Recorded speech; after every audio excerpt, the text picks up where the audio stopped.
오늘 우리 주신 하나님 말씀은 역대상 8장 28절에서 34절까지 말씀입니다.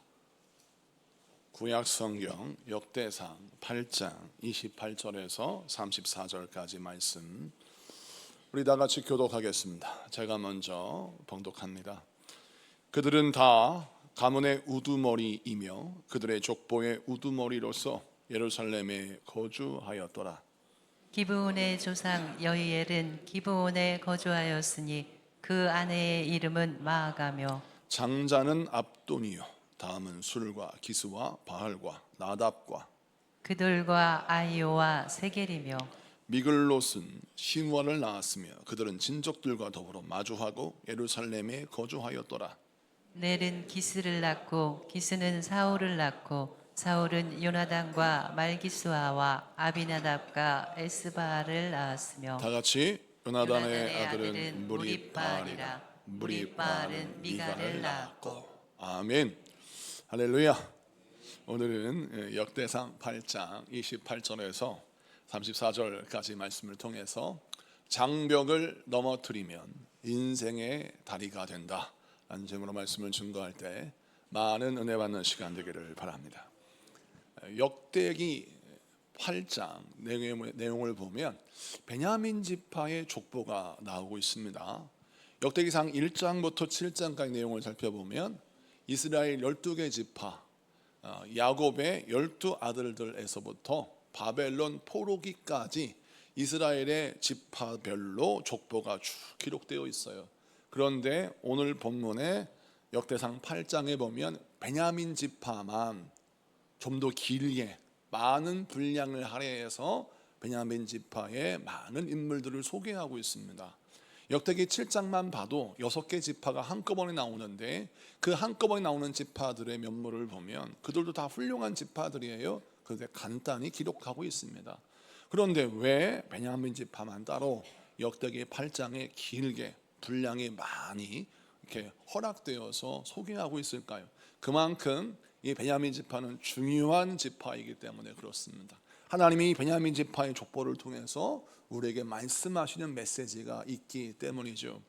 여러분, 오늘 이 베냐민 지파가 어떤 사람이냐 먼저 살펴보기 원합니다. 베냐민은 이스라엘, 그러니까 야곱의 12 아들들 가운데 막내 아들이에요. 창세기를 보니까 베냐민에 대한 기록이 매우 적습니다. 베냐민은 존재가 없는 집안의 막내 아들이에요. 큰 공로나 업적이 없습니다. 그런데 하나님이 베냐민 지파에게 복을 주셔서 사사기의 말씀에 보면 그들은 강한 힘을 얻어요. 왜 그러냐면 베냐민 지파가 여호수아서 18장을 보니까 그들이 하나님의 은혜로 땅을 분배받는데 어떤 땅을 분배받냐면 여리고, 아이성, 또 기브온, 그 다음에 예루살렘, 또 기브아. 우리가 잘 알다시피 이 여호수아의 군대가 요단강을 건너서 가나안을 정복할 때 가나안 땅에서 굉장히 중요한 전략적 요충지, 가나안 땅의 중부 땅을 이 베냐민 지파가 제비뽑기를 얻어요. 하나님이 이 베냐민 지파에게 복을 주신 것이죠. 물론 땅의 크기를 살펴보자면 다른 지파보다 훨씬 작아요. 다른 지파는 더 넓은 땅, 더 큰 땅을 분배받았습니다. 그러나 베냐민 지파가 받은 이 작은 땅은 완전 알짜배기 땅인 거예요. 여러분, 우리가 이름만 들어도 알 수 있는 여리고, 아이, 기브온, 이 예루살렘 얼마나 중요한 땅입니까? 이 땅에서 이 베냐민 지파가 인생을 살아갑니다. 그러니 사사기에 보니까 베냐민 지파는 강한 힘을 소유하게 됩니다. 근데 문제가 있어요. 사사기의 말씀 19장, 20장, 21장을 보니까 이 베냐민 지파가 강한 힘을 가지고 있자 교만해집니다. 그래서 입에 담을 수 없는 악한 일을 행해요. 그래서 하나님이 다른 지파를 통해서 베냐민을 심판하세요. 그런데 그 심판이 얼마나 무서웠던지 베냐민 지파의 남자가 600명밖에 남지 않을 정도로 베냐민 지파의 가문은 무너집니다. 많은 다른 지파들이 베냐민 지파 사돈 맺기 원치 않고 베냐민 지파와 같이 동행하기를 원치 않았어요. 그래서 베냐민 지파는 자연스럽게 이스라엘 12개 지파 가운데 무너지는 가문이었고 사람들이 꺼려하는 가문이었습니다. 그런데 이런 지파가 다시 일어서서 하나님께 영광 돌리고 오늘 본문 하나님의 말씀이라 일컫는 역대기 상에서 8장에 보니까 매우 중요한 지파요 가문으로 소개하고 있는 것이죠. 여러분, 어떻게 이렇게 죄로 말미암아 무너졌던 베냐민 지파가 주의 은혜로 회복되어 믿음의 명문 가문이 되었을까? 오늘 이 말씀을 통해서 여러분의 인생도 무너진 삶이 다시 회복되고 하나님의 은혜가 여러분 삶 가운데 부어져 하나님이 복 주시는, 하나님이 기억하시고 많은 사람에게 자랑하기 원하시는 그런 복된 인생 되는 여러분 되기를 축복합니다. 자, 그러면 그 이유를 한번 잘 살펴볼까요? 우선 베냐민 지파가 이렇게 사사기 시대에 보니까 무너진 가문이었어요. 근데 그 무너진 가문에 누가 나오느냐? 사울 왕이 나옵니다. 하나님은 사무엘을 통해서 이스라엘 백성들을 미스바에 다 모으셨어요. 그리고 이스라엘 백성들이 원하는 왕을 세우기를 원하셨습니다. 그런데 그 왕을 세울 때 하나님은 그냥 세운 것이 아니라 모든 이스라엘 백성들이 납득할 수 있도록 하나님의 뜻이 누구에게 집중되는지를 보여주시도록 제비를 뽑았어요. 근데 제비를 뽑으니까 베냐민 지파가 나왔고 베냐민 지파 가운데 기스 아들 사울이 뽑히게 됩니다. 그 내용을 한번 살펴보겠습니다. 사무엘상 10장 21절 22절 두 절을 같이 봉독합니다. 시작. 베냐민 지파를 그들의 가족별로 가까이 오게 하였더니 마드리의 가족이 뽑혔고 그 중에서 기스의 아들 사울이 뽑혔으나 그를 찾아도 찾지 못한지라. 그러므로 그들이 또 여호와께 묻되 그 사람이 여기 왔나이까? 여호와께서 대답하시되 그가 진보 딸애들 사이에 숨었느니라 하셨더라. 아멘. 오늘 말씀에 등장하는 사울은 원래 자신감이 없는 사람이었습니다. 그도 그럴 것이 베냐민 지파는 이스라엘 12개 지파 가운데 인정받지 못하는 가문이었어요. 그런 가문에서 어떻게 왕이 나올 것인가 아무도 예측하지 못했습니다. 근데 하나님은 이스라엘 12개 지파 가운데 가장 초라한 베냐민 지파 가운데 사울을 왕으로 세우셨죠. 이유는 무엇입니까? 하나님의 은혜가 아니면 왕 노릇을 할 수 없는 사람을 택하여 그를 통해서 하나님의 권능과 은혜로 이스라엘 백성들을 다스리기 위함이었죠. 사울 왕이 이때만 해도 그의 인생의 전성기였습니다. 자기가 왕으로 뽑혔지만 나는 왕의 자격이 없어요. 난 왕 노릇을 할 수가 없습니다. 두려워요. 부끄러워요. 사울 왕은 짐 사이에 숨고 자기의 몸을 감출 정도로 그는 겸손한 사람이었습니다. 그럴 때 하나님의 은혜를 구할 수밖에 없었죠. 그래서 사울이 하나님의 은혜를 구하였을 때 하나님은 사울의 손길을 통하여 놀라운 승리를 허락하셨습니다. 이렇게 승승장구하며 사울 왕이 성장하게 됩니다. 그런데 문제가 생겼어요. 사울 왕이 성장하고 번성하고 하나님께 복을 받으면 받을수록 어떤 문제가 생겼느냐? 사울은 교만이라고 하는 장벽을 몰래 자기 인생의 벽에 세운 겁니다. 교만이라고 하는 벽. 내가 왕이다. 나의 힘이 강하다. 내가 이룬 업적이 많다. 라고 하는 이 자기의 공로주의에 빠져서 교만이라는 장벽을 하나하나 쌓아서 자기를 하나님께로부터 분리시키는 겁니다.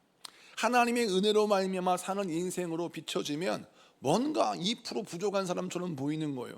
하나님의 은혜로 내가 복을 받았습니다 라고 고백을 하면 나의 공로는 사라지고 오직 하나님의 은혜만 남은 것 같거든요. 그래서 자연스럽게 하나님의 은혜는 사라지고 나의 힘만 자랑하게 되는 것입니다. 그래서 사울 왕이 타락하게 되죠.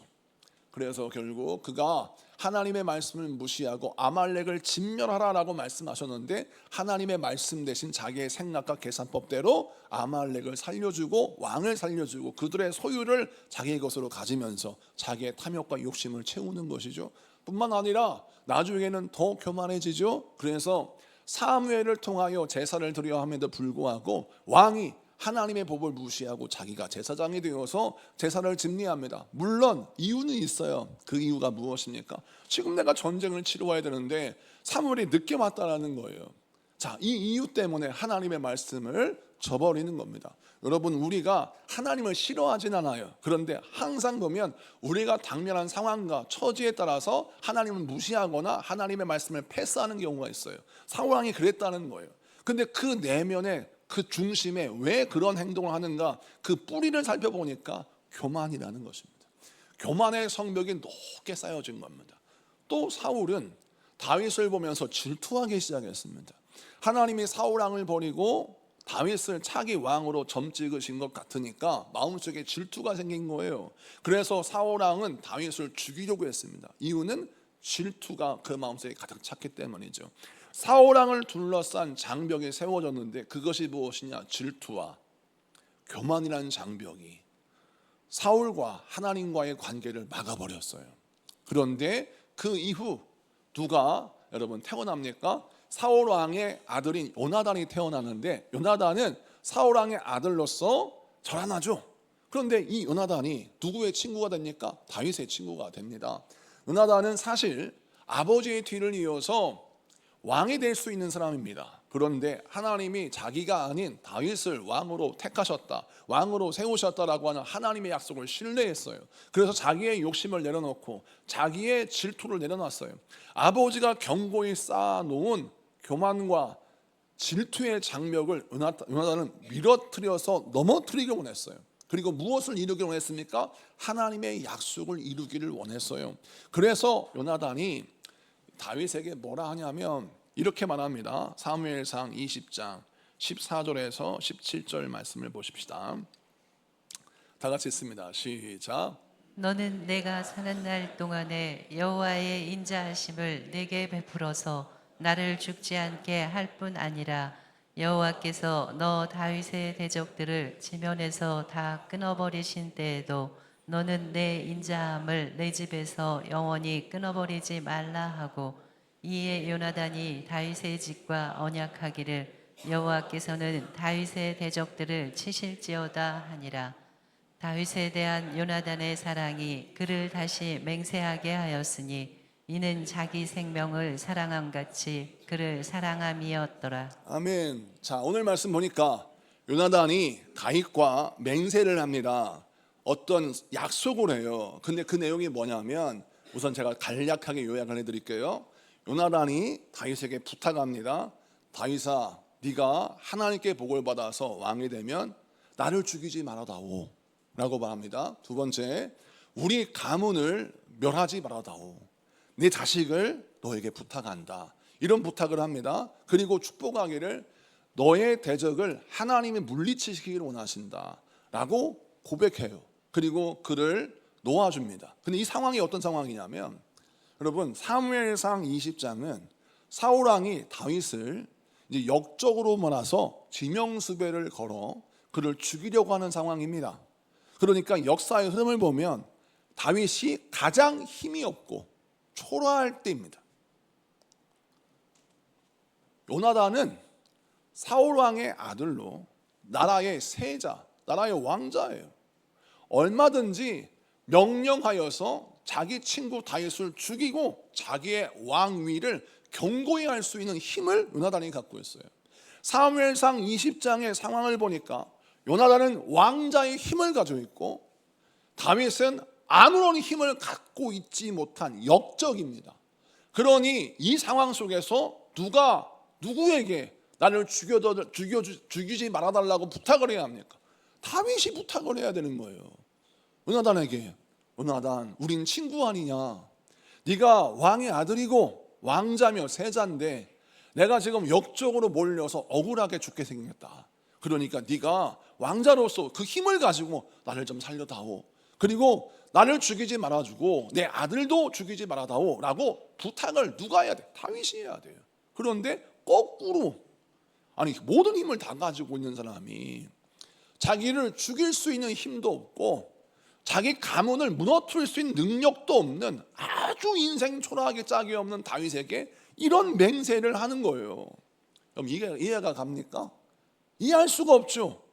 누가 누구에게 부탁을 하고 누가 누구에게 맹세를 합니까? 주객이 전도된 것 같아요. 그런데 요나단이 왜 이런 맹세를 할까요? 이유는 무엇이냐면 하나님이 다윗을 차기 왕으로 세우셨다라고 하는 그 약속을 믿는 그 믿음이 요나단에 있었기 때문입니다. 요나단은 아버지와 달랐어요. 하나님을 경외하는 사람이었습니다. 그래서 하나님을 경외하는 믿음을 가졌던 요나단은 자기를 통하여 하나님의 약속이 이루어지기를 원했어요. 그래서 그는 어떻게 합니까? 자기 아버지가 세워놓은 편견의 벽을 무너뜨려요. 자기 아버지가 세운 견고한 교만의 벽을 무너뜨려요. 왕의 아들이라고 하는 명예도 내려놓고 왕의 군사를 가지고 있는 그 힘도 내려놔요. 그리고 무엇을 인정합니까? 하나님의 약속과 하나님의 주권을 인정해요. 그리고 다윗에게 궁유를 구합니다.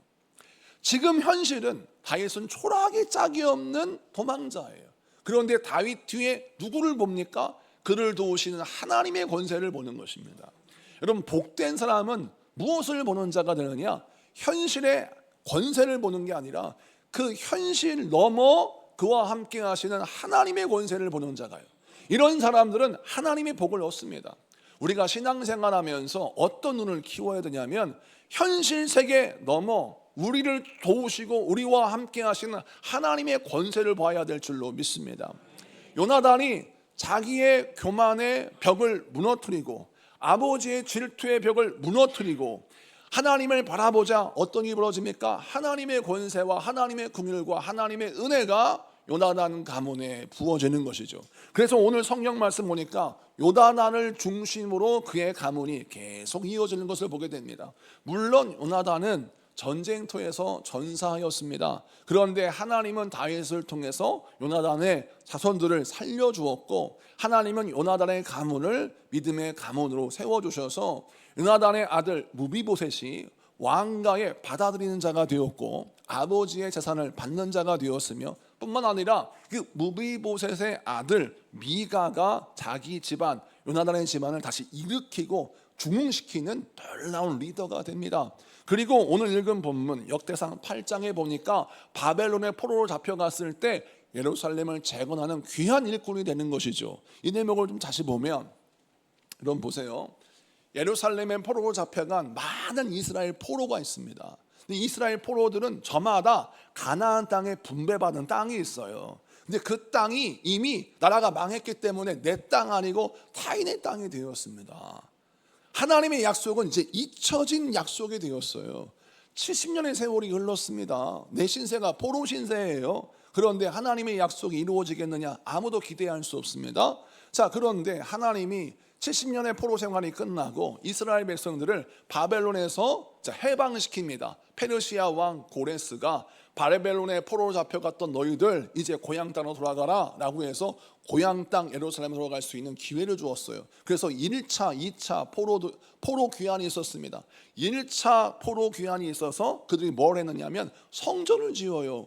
2차 포로들이 가서 그 성전에 신앙생활하면서 믿음의 공동체를 세웁니다. 근데 문제가 있었어요. 그것이 무엇이냐면 예루살렘에 귀환한 포로들이 이스라엘 백성들이 성전 중심으로 신앙생활을 하긴 하나 예루살렘 성벽이 건축되지 않았기 때문에 동네 깡패들이 동네 마족대들이 허구한 날 자기 집 드나들듯이 왔다 갔다 하면서 물건을 빼앗고 사람을 잡아가고 괴롭히는 거예요. 그러니까 예루살렘은 살만한 동네가 아니었습니다. 믿음 생활을 하기 위해서 애쓰고 믿음으로 버텨내지만 그 예루살렘에서 정착하는 삶은 정말 고된 삶이었어요. 인프라가 없어요. 학교도 없고 그 다음에 뭐 백화점도 없고 마트도 없고 시장도 없고 아무것도 없는 거야. 그러니까 예루살렘에 사는 것은 불편을 감수하고 인생을 살 수밖에 없는 형편인 것이죠. 그래서 오죽했으면 느헤미야가 아무도 예루살렘 안 가려고 하니까 예루살렘 성벽을 재건하기 위해서 예루살렘으로 느헤미야가 갔을 때 제비 뽑아요. 그래서 예루살렘에서 거주하는 사람을 제비 뽑아 택하는 말씀이 느헤미야 11장에 나옵니다. 한번 성경 볼까요? 느헤미야 11장 1절 2절을 보겠습니다. 같이 봅니다. 시작. 백성의 지도자들은 예루살렘에 거주하였고 그 남은 백성은 제비 뽑아 10분의 1은 거룩한 성 예루살렘에서 거주하게 하고 그 10분의 9는 다른 성읍에 거주하게 하였으며 예루살렘에 거주하기를 자원하는 모든 자를 위하여 백성들이 복을 빌었느니라. 아멘. 오늘 말씀 보니까 예루살렘에는 우선 지도자들에게 뭐라 하겠냐면 당신들은 지도자고 리더고 직분자이기 때문에 다 예루살렘에서 머무십시오 라고 강요를 했어요. 그런데 일반 백성들은 아직 믿음이 부족하니까 그들에게는 뭐라 하냐면 제비를 뽑아서 10분의 1은 예루살렘에 거주하고 나머지 10분의 9는 다른 인프라가 구축되어 있는 안전한 성에 기거하라 라고 말했어요. 그러니까 이것만 봐도 예루살렘이 얼마나 살기가 힘든 성이었는지 그 당시의 현실을 보여주고 있어요. 그런데 말씀의 2절에 보니까 예루살렘에 거주하는 사람들 가운데 자원하는 사람이 있었다는 거예요. 자원하여 예루살렘에 거주하는 사람들. 이 사람들은 제비를 뽑아서 사람들이 10분의 1만 가라고 해도 막 안심하면서 야, 나 살았다. 내가 제비를 뽑았는데 예루살렘이 아니라 저 일산이야. 어우, 감사하네. 제비를 뽑았는데 세종시야. 괜찮아. 살았어. 이런 마음이 드는 거예요. 그런데 그런 상황에서 자원하여 예루살렘에 거주한 사람이 있다는 거예요. 그래서 그에게 뭐라고 축복합니까? 모든 예루살렘에 자원하는 모든 자는 하나님의 축복이 있을지어다라고 기도하고 있는 거예요. 자, 그런데 누가 자원하였느냐? 베냐민 지파가 자원한 것입니다. 그 자원하여 베냐민 지파가 예루살렘에 거주하게 되는데, 예루살렘에 거주한 그 바벨론 포로 출신들의 베냐민 지파의 이름이 어디에 기록되어 있느냐? 역대상 8장 14절부터 27절까지 기록되어 있는 것입니다. 사랑하는 성도 여러분, 우리가 이 말씀을 다시 한번 확인하면서 하나님이 얼마나 베냐민 지파를 사랑하셨는지를 확인해야 합니다. 28절 한 절만 볼까요? 28절 한 절만 보겠습니다. 28절 시작. 그들은 다 가문의 우두머리이며 그들의 족보의 우두머리로서 예루살렘에 거주하였더라. 아멘. 어디에서 거주하였다고요? 예루살렘. 자, 많은 사람들이 하나님의 약속에 밥 먹여줍니까? 하나님의 말씀을 지킨다고 해서 돈이 나옵니까? 떡이 나옵니까? 뭐가 나옵니까? 아니, 왜 우리만 살기 좋은 페르시아 땅을 놔두고 그 고생스러운 예루살렘을 왜 갑니까? 왜 우리가 그런 고생을 해야 합니까? 라고 반문한 사람이 왜 없겠습니까? 있었겠죠. 그런데 그 베냐민 지파의 우두머리, 베냐민 지파 리더들이 뭐라 하냐면, 예루살렘은 하나님이 우리 가문에, 우리 지파에게 허락하신 하나님의 기업이다. 여리고, 아이성, 기브온, 기브아, 예루살렘, 이 가나안 중부, 전략적 요충지, 하나님이 복 주시는 귀한 땅, 하나님이 가나안 땅을 점령하실 때 가장 먼저 점령하셨고 우리에게 선물로 주셨던 가나안 중부의 땅, 이 땅이 우리 가문의 땅인데 이 땅을 포기할 수 있느냐라고 항변하면, 다른 사람이 뭐라 하냐면, 왜 우리만 그렇게 믿음으로 삽니까? 다른 지파들 보면, 다른 11개 지파 자기들 마음대로 자기 인생을 살고 있지 않습니까? 이미 나라가 망했고 하나님의 기업의 약속, 하나님의 지파의 약속은 이미 오래전 얘기지 않습니까? 남들 얘기고 잊혀진 약속인데 아무도 기억하지 않고 아무도 중요하게 여기지 않는데 왜 우리만 하나님의 약속 붙들고 하나님의 말씀 붙들고 이렇게 예루살렘으로 갑니까? 예루살렘 재건하는 거 그냥 느헤미야한테 맡기세요. 예루살렘 재건하는 거 다른 사람한테 맡기세요. 이미 우리에게는 잊혀진 약속이에요. 이럴 수 있어요. 그런데 베냐민 지파는 오늘 말씀 보니까, 역대상 8장에 보니까 우두머리라고 했어요. 가장 똑똑하고 가장 능력 있고 가장 탁월한 사람들이 예루살렘으로 다 갔어요. 그래서 예루살렘을 재건합니다. 하나님께 쓰임 받아요. 자, 이 말씀을 통해서 우리 하나님이 우리에게 무엇을 설명하십니까? 자, 바벨론의 포로로 잡혀갔던 베냐민 지파들, 그들은 불신과 두려움의 장벽에 갇혀 있었습니다. 나라가 망했어요. 자기들의 땅은 이미 빼앗긴 땅이 되었습니다. 자기들의 땅은 남의 땅이 되었고 자기들의 땅은 빼앗긴 기업이 되어버렸어요. 그런데 그들은 불신과 두려움의 장벽을 밀어 넘어뜨려요. 그리고 어떻게 합니까? 그 밀어버린 그 불신과 의심의 장벽을 다리 삼아서 어디로 갑니까? 예루살렘으로 가요. 예루살렘에 가서 무엇을 이루어요? 하나님이 우리에게 허락하신 옛날의 약속, 예루살렘 가나안 중부 땅은 너희 땅이 될 것이다 라고 하는 그 약속을 이루고자 예루살렘을 재건합니다. 그러자 하나님이 어떻게 하십니까? 하나님의 말씀에 그들의 이름이 기록되게 합니다. 많은 사람은 다 잊어버려요. 많은 사람들은 다 있습니다. 그런데 하나님은 예루살렘에 귀국한, 예루살렘을 재건한, 예루살렘을 위해서 피를 흘리고 예루살렘을 위해서 희생한 베냐민 지파의 우두머리들과 그들의 이름을 받아 적으라고 말씀하시고, 오늘 본문 역대상 8장에 하나하나 기록해 놓으셔서 14절부터 27절까지 그들의 이름이 등장하는 것입니다. 사랑하는 성도 여러분, 하나님은 이 세상을 들어보시면서 모든 사람들이 하나님의 말씀을 무시합니다. 하나님의 약속을 무시해요. 하나님의 말씀을 듣는다고 해서, 그 말씀에 순종한다고 해서 내가 무슨 부자가 돼, 그런다고 내 사업이 잘 되기를 해, 그런다고 내 삶에 무슨 복이 있어 라고 비웃을 때 조용히 두려움과 불신의 장벽을 무너뜨리고 믿음으로 순종하여서 세상의 말대로 나의 계산법대로 살지 않고 믿음으로 순종하는 그 소수의 그리스도인들을 하나님이 기억하세요.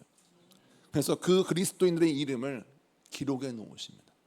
그리고 그 이름이 부끄러움 당하지 않도록 우리 주님이 물질이 필요할 때 물질을 주시고, 능력이 필요할 때 능력을 주시고, 도울 사람이 필요할 때 도울 사람을 붙여주셔서 예루살렘에 귀국한 이 베냐민 지파가 어떻게 되느냐, 나중에 여러분 이스라엘 12개 지파 가운데 유다 지파만 남는 것처럼 예수님의 시대에 모든 이스라엘 백성들을 뭐라고 부르냐, 유대인이라고 부릅니다. 이유는 뭐냐면 유대 지파만 살아남아요.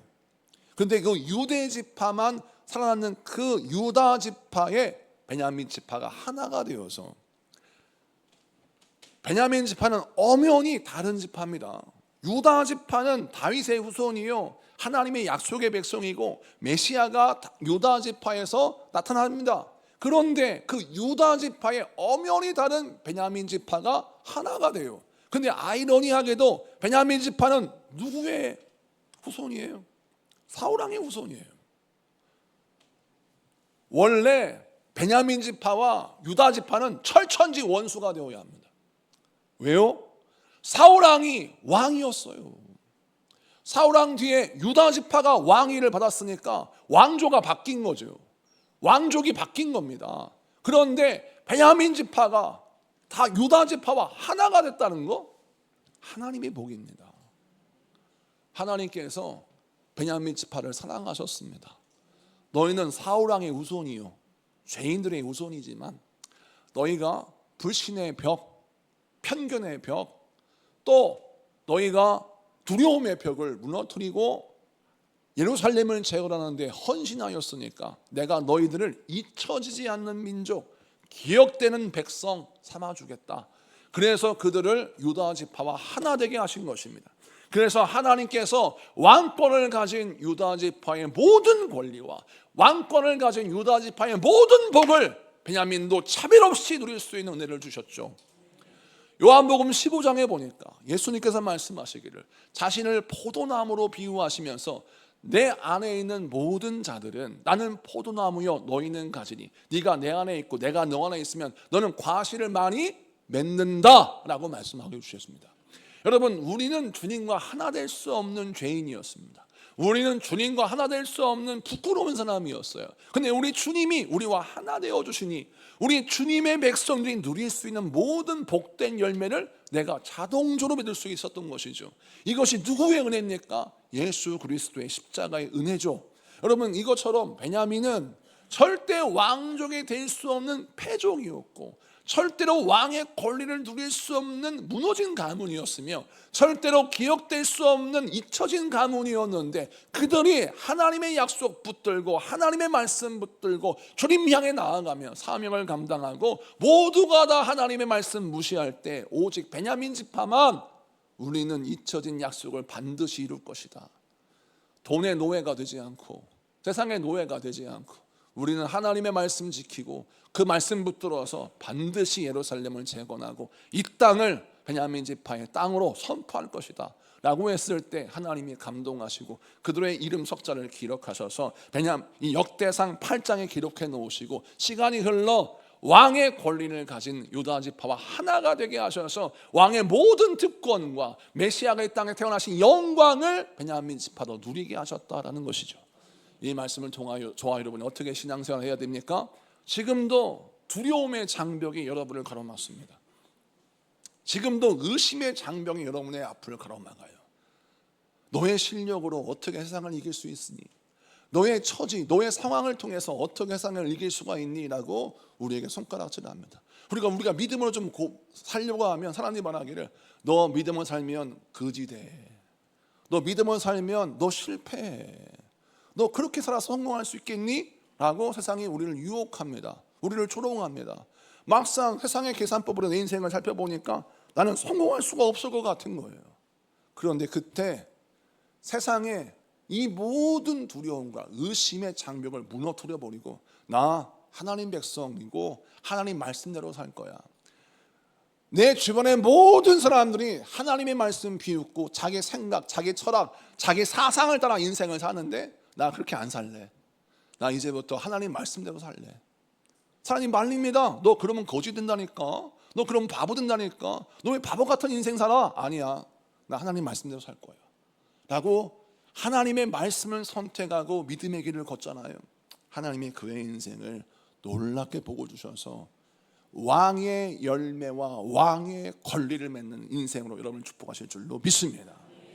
세 번째, 베냐민 지파가 신약에 또 등장해요. 신약에 누가 등장하냐? 바울이 등장하는데 바울은 베냐민 지파 출신입니다. 여러분, 바울이 하나님께 쓰임 받을 때 세상은 어떠한 편견을 갖고 있냐면 이방인은 절대 구원받지 못해. 저들은 죄인이야. 그러니 저들은 구원받지 못하고 저들은 하나님의 나라 백성이 될 수 없어 라고 하는 편견의 장벽이 이방인을 둘러싸고 있었어요. 그런데 이 베냐민 지파 출신인 바울은 자신도 어떠한 편견에 둘러싸여 있었음을 알고 있어요. 변화되기 전에 바울은 교회를 핍박하는 사람이었습니다. 예수님 만나기 전에 바울은 예수 믿는 자를 죽이는 자였어요. 그래서 스데반 집사가 순교당할 때 직간접적으로 책임 있는 사람이 바울입니다. 그의 허물이 성경에 버젓이 기록되어 있어요. 숨길 수가 없어요. 지울 수가 없어요. 바울은 분명한 죄가 있습니다. 그런데 교회는 그런 바울을 용서하고 받아주고 그에게 사명을 주어서 선교를 맡겼지만 여전히 바울을 둘러싼 편견은 존재했어요. 바울이 열심히 신앙생활을 합니다. 그리고 주의 일을 감당해요. 선교도 나가요. 근데 뒤에서 궁시렁궁시렁 되는 거예요. 저 사람 바울 누군지 알아? 아니, 모르는데 누구요? 요즘 이 신앙생활 열심히 하시던데. 저 사람이 옛날에 스데반 집사가 순교당할 때 직간접적으로 해를 끼쳤던 그런 사람이에요. 나 몰랐네. 악독한 사람이야. 믿지 마. 바울이 열심히 사역해요. 그럼 뒤에서 그래 궁시렁대면서 뭐라 하냐면 언제까지 가나 보자. 지금 반짝 뭔가 열심히 하지만 너 언제까지 예배하는가 보자.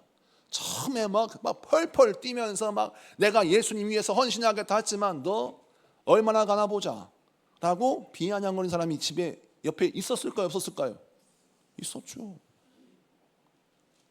바울도 자기를 둘러싼 편견의 벽에 갇혀 있었어요. 그런데 어떻게 해요? 바울은 자기를 둘러싼 편견의 벽 아래에서 막 괴로워하고 또 베드로 목사님께 와가지고 목사님 저 시험 들었어요.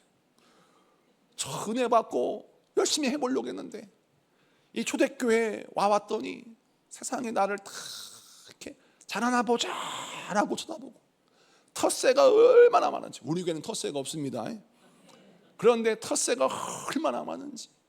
저거 옛날에 스데반 집사 죽인 놈이요 라고 막 쳐다보니까 내가 너무 이 진입장벽이 높아가지고 이 초대교회 신앙생활을 못하겠습니다. 나 실족해서 못 얻었어요. 이랬나요? 안 했어요. 편견의 벽을 무너뜨렸어요.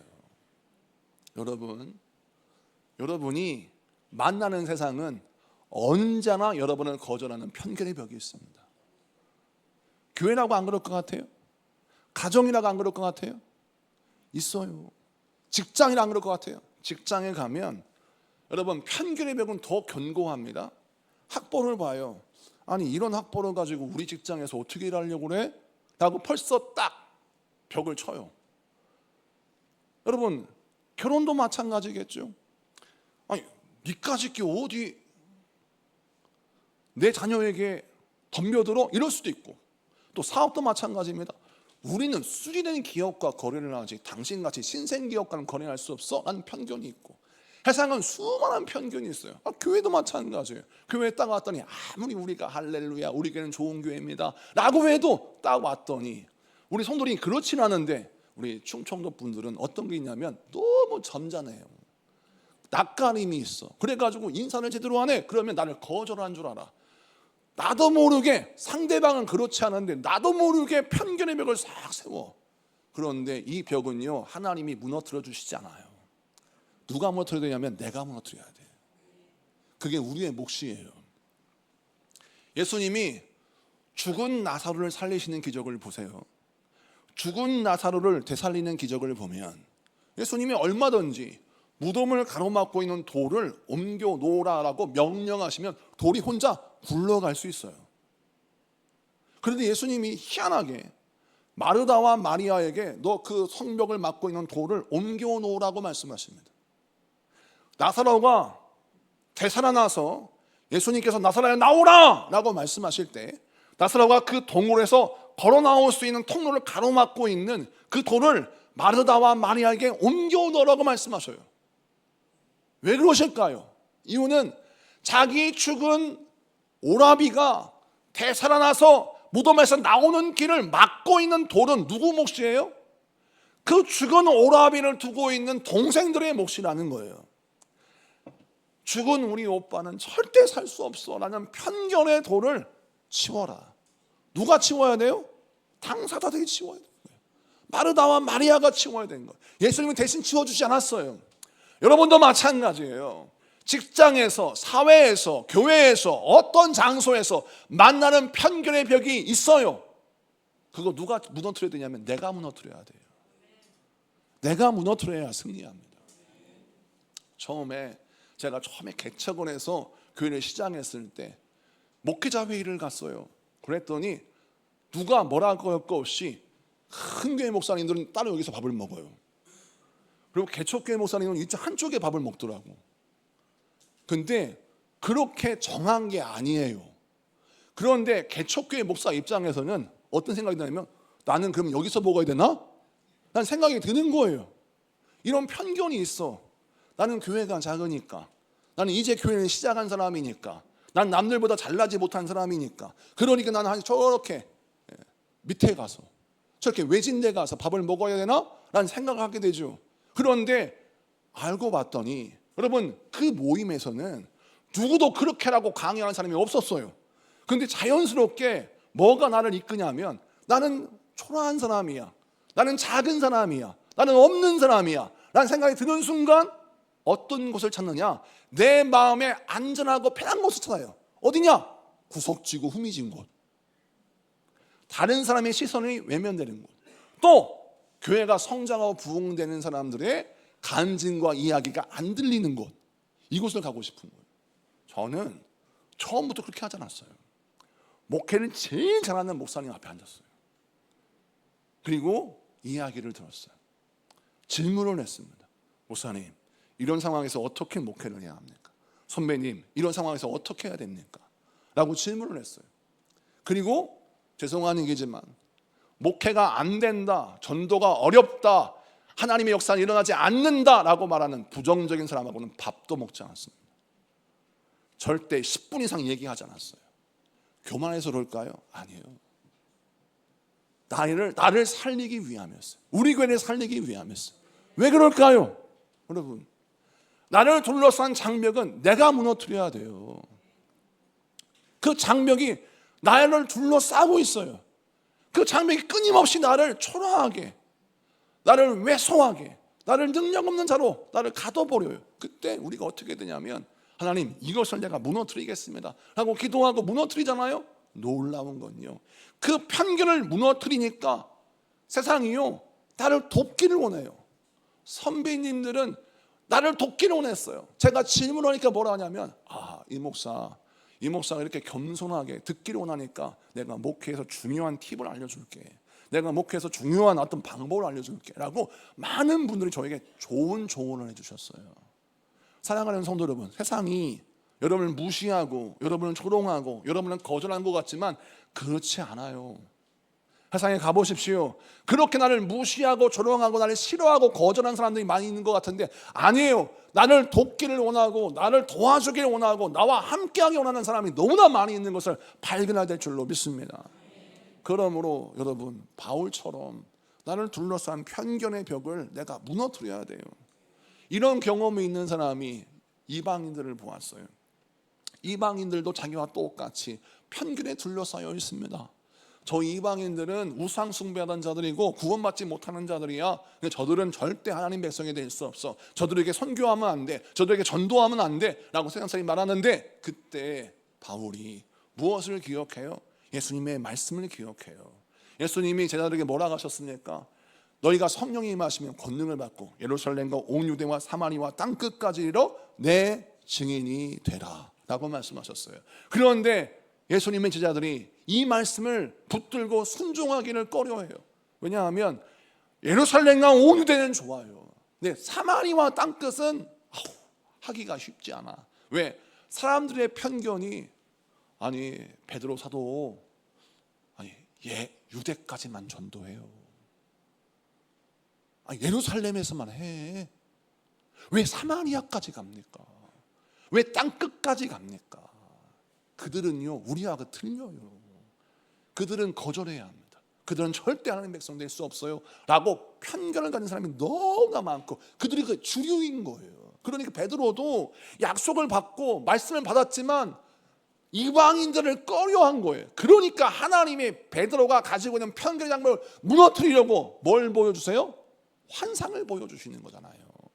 베드로가 기도하고 있는데 부정한 음식이 막 내려와요. 부정한 동물을 먹어라 라고 말씀하시니까 베드로가 뭐라 합니까? 난 못 먹습니다. 하나님이 뭐라 하세요? 왜 내가 거룩하다는 것을 네가 부정하다 하느냐? 하나님이 그를 책망하시잖아요. 그리고 하나님이 누구를 보내세요? 고넬료를 보내십니다. 고넬료에게 복음을 증거하게 하십니다. 고넬료를 만나게 하신 하나님, 베드로의 무엇을 무너뜨립니까? 베드로의 편견의 벽을 무너뜨리시는 거죠. 바울이 그렇게 쓰임 받았습니다. 자기를 둘러싼 모든 편견을 무너뜨리고 이방인을 둘러싼 모든 편견을 무너뜨려서 어떻게 합니까? 자신이 이방인들을 하나님께로 연결하는 다리가 돼요. 그래서 그가 헌신합니다. 그 결과 어떤 일이 벌어집니까? 사도 바울이 세계 선교를 감당하는, 땅끝까지 이르러 복음을 증거하는, 예수님의 사명을 감당하는 선교의 전도의 마중물이 돼요. 오늘 이 말씀을 통해서 저와 여러분이 어떤 장벽을 무너뜨려야 될까요? 편견의 장벽을 무너뜨리십시오. 여러분, 세상이 여러분을 어떻게 대하든지 그 세상 사람이 대하는 방식 때문에 괴로워하지 마세요. 그걸 믿음으로 무너뜨리고 무엇을 붙들어야 합니까? 하나님의 약속을 붙들어야 돼요. 하나님이 여러분을 존귀하게 만드실 겁니다. 하나님이 여러분을 도우실 겁니다. 하나님이 여러분에게 복된 사람을 붙여주실 거예요. 하나님이 여러분 길을 열어주실 거예요. 하나님 여러분 삶에게 놀라운 복을 주실 것입니다. 그러므로 세상 사람들이 우리에게 강요하는 장벽 뒤에 신음하지 말고 믿음으로 그 장벽을 무너뜨리고 여러분 살려야 할 영혼을 살리는 다리가 되십시오. 하나님과 영혼들을 연결하는 다리가 되세요. 그러면 우리가 승리합니다. 남들에게도 여러분 그런 다리 역할을 감당하려면 나에게도 그런 다리가 되어야죠. 하나님과 나를 연결시켜야 되는데 자존심이 그걸 허락하지 않아요. 목사님, 저 신앙생활 하면서 뭐 그렇게까지 은혜 받고 싶지는 않아요. 이런 말 하는 사람 많이 있습니다. 저요 그냥 신앙생활 하는데 그렇게까지 신앙생활 하면서 저 복 받고 싶지는 않아요. 이런 말 조심해야 합니다. 왜? 자신감이 있거든. 내 힘으로 얼마든지 할 수 있어요. 뭐 그렇게까지 은혜 받을 필요 없어요. 이 말이 얼마나 무서운 말인 줄 아십니까 여러분? 하나님의 은혜에서 나를 스스로 제외시키는 거예요. 여러분 하나님의 은혜 안에 들어가야 합니다. 내 영혼을 나 스스로 고립시키지 말아야 돼요. 끊임없이 나를 교만하게 만들고 나로 하여금 무너지게 만드는 수많은 이 세상의 말을 여러분 나에게 차단하고 오히려 하나님의 말씀과 나를 연결시키는 데 최선을 다해야 돼요. 그러면 여러분 우리 인생이 복된 삶이 됩니다. 말씀을 마치고 정리합니다. 베냐민 지파는 여러 개의 장벽이 베냐민 지파의 인생의 길을 막았어요. 사울 왕이 교만의 장벽을 세웠고, 또 사울 왕이 질투의 장벽을 세웠어요. 또 세상 사람들이 바울에게 편견의 장벽을 세워서 모든 사람들이 사울 왕을 무너뜨리고 바울을 무너뜨리려고 했어요. 그런데 요나단이 아버지 사울이 세워놓은 장벽을 무너뜨리고 바울이 세상 사람들의 장벽을 무너뜨려서 하나님의 뜻을 이루는 귀한 사람이 되었습니다. 여러분의 인생도 그런 인생 되기를 축복합니다. 모든 질투와 편견, 교만과 불신, 의심의 장벽을 무너뜨리고 여러분의 인생도 하나님의 약속을 이루는, 말씀을 온전히 이루는, 여러분 예루살렘을 재건하는 그런 축복의 통로가 되는 여러분 되기를 축복합니다. 그래서 이 땅에서 여러분을 통하여 하나님의 나라가 세워지고 여러분을 통하여 하나님의 뜻이 성취되는 그런 놀라운 역사가 일어나고 여러분의 가문이 믿음의 명문 가문이 되고 여러분의 자손이 하나님께 영광 드리는 자손이 되고 여러분의 인생이 하나님의 축복의 통로가 되는 인생 되기를 축복합니다. 기도합시다.